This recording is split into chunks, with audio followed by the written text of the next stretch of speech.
Welcome and welcome back for those returning. My name is Deborah Whitke.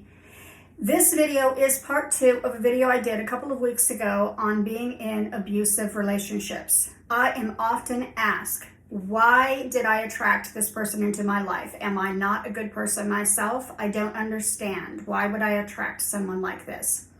So I'm going to list 10 reasons why we attract abusive people in our relationships. As I revealed in video 1, my first relationship was an abusive relationship. And I asked myself that question a lot for a very long time. How did I attract this person into my life? Why did I attract them into my life? It wasn't until I realized that I am an empathic person that I started to put the pieces together. So the 10 things that I'm going to list are also 10 ways for you to reveal to yourself if you are an empathic person, also a highly sensitive person. Most of the things of the two come together. There are some differences between empathic and highly sensitive people, but definitely both attract abusers. So bear with me to get through all 10 and make a note.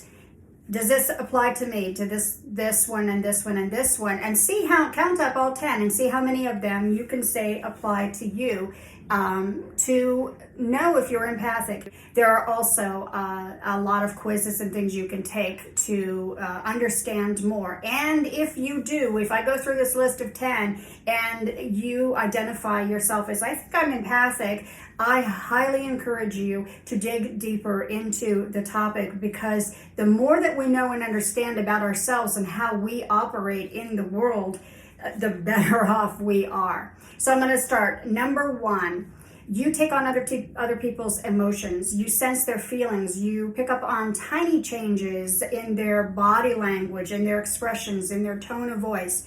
In the beginning, for an abusive person, this is very attractive to them because they are being seen, they are being heard, they are being understood. And so it is very attractive. I'm going to say that a lot through the video because these things are very attractive to abusive people. The problem is that every single one of these at some point in the relationship flips. It flips from a positive to a negative for them. So I'm going to go on to number 2.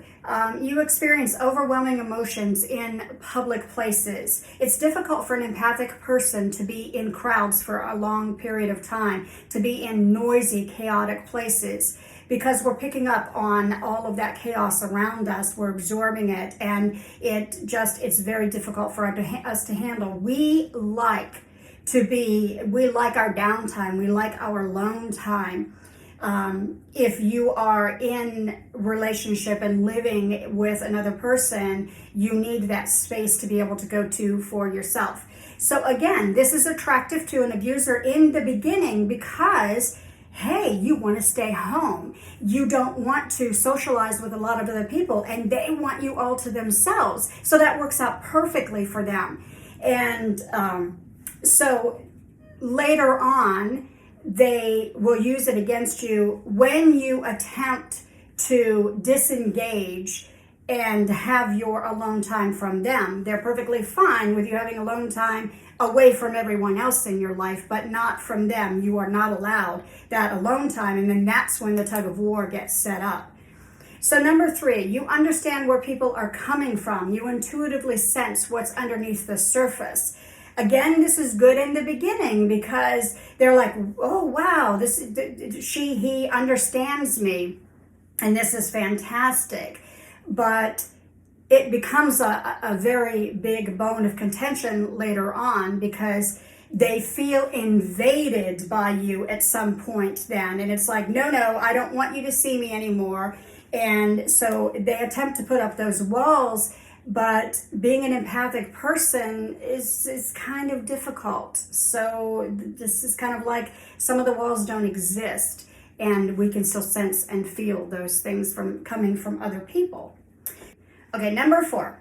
People turn to you for advice. Now, this is huge for an empathic person. People are always turning to an empath for advice. In fact, for me, my friends' mothers, when I was a child, would tell me their relationship problems and things, and I'm sitting there literally as a child who had not ever been in a relationship yet because I was too young, trying to figure out why they're talking to me about these things.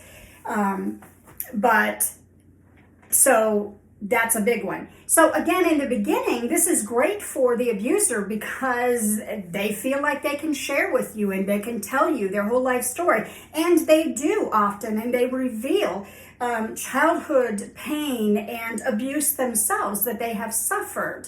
So in the beginning of that relationship, that feels good for the both of you. It doesn't last very long for either one of you normally, but it does feel good in the beginning.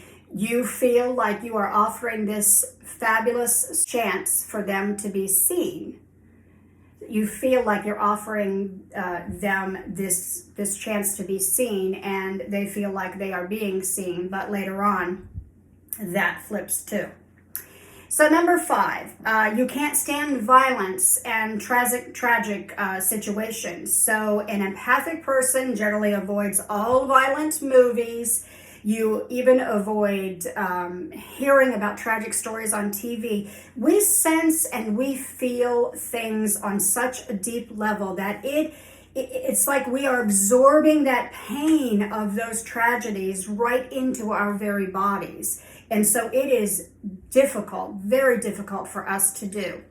In the beginning, they're okay with this, but later on they will use this against you because they love the violence and the chaos.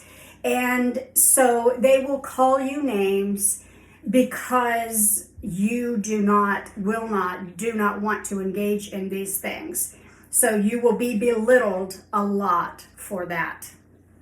So number 6 is that you love pets and animals and babies, and this will be used against you most likely. They will get you a pet, and then they may harm the pet on purpose just to mess with you when the relationship is not going well, or you may be put in a situation to have to defend your baby against them. So, because you are, again, feeling on a deeper level, and so you cannot stand to have a pet harmed or to see another animal harmed. Again, going back to TV, you won't watch things where animals are harmed and things like that. So, number 7, you may feel people's illnesses too, taking on their physical pain sometimes.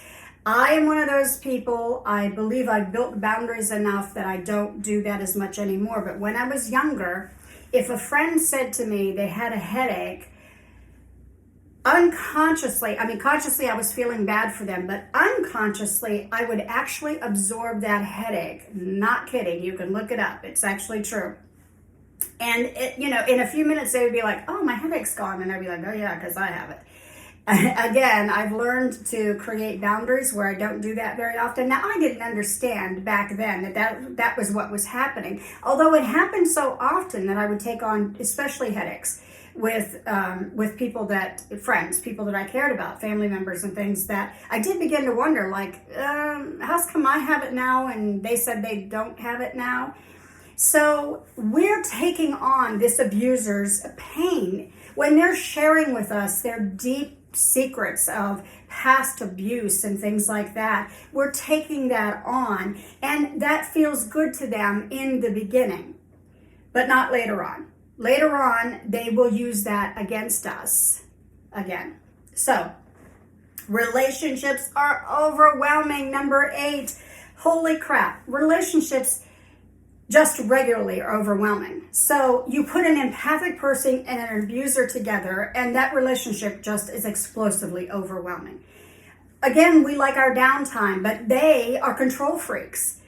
Abusers will want to control you to the point of not only isolating you from friends and family and everyone else, they also want control of sometimes when you take a shower or a bath, or when you get up, or when you cook a meal, or whatever. That is how controlling they can be. So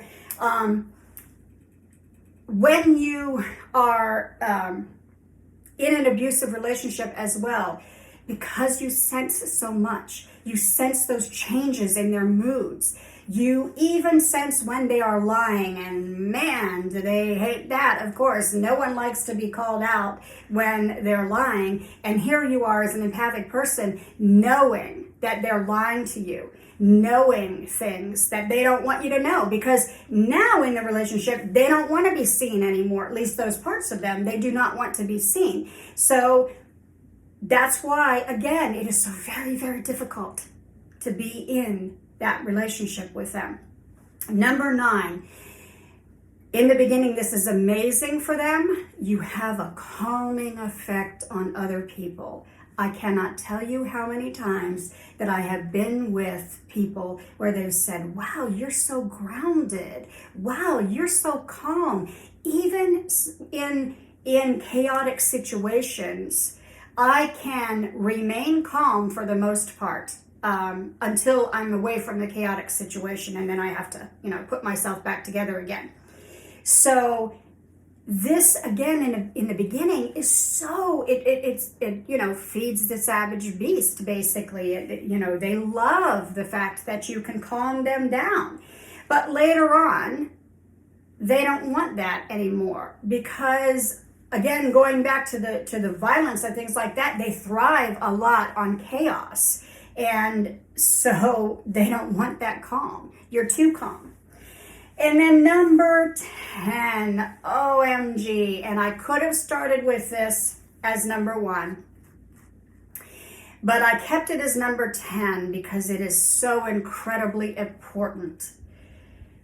We do not like to see other people in pain, not just animals and babies, but other people in pain. And we are drawn to people who are in pain. Hello, empath, abuser, drawn together because they are under the surface in pain. And we, as empathic people, sense that, feel that pain, and we are drawn to them. And they are drawn to us because of everything that I just listed. So we want to help them. And in the beginning, they want to be helped, of course, but they're not willing to do the work most of the time. And that's where the trouble comes in, because, a couple of months into the relationship, they're not healed. And then they start to blame you, maybe internally at first, but eventually it becomes external, where they're like, this is your fault. That everything that I do wrong is your fault. It's not my fault. When I get angry, it's your fault. You didn't keep me calm enough. You didn't help me. You didn't heal me. And so that's when everything explodes.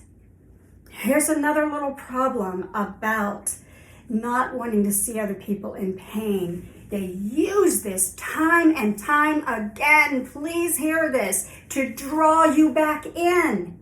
To draw you back in. I cannot tell you how many times my ex would sit down and start crying. And I felt that pain, and I witnessed that pain, and it drew me right back into the relationship. And you think, I've got to try harder. If I can try harder, I can help them because they need me. They need me to heal them. They need me to help them. They need me to understand them more. I seriously, seriously hope that this has been helpful for you. Please hit that subscribe button and write in the comments below, I subscribed. Hit that bell because I upload every single week. I leave my link to my email so that you can contact me if you would like further information.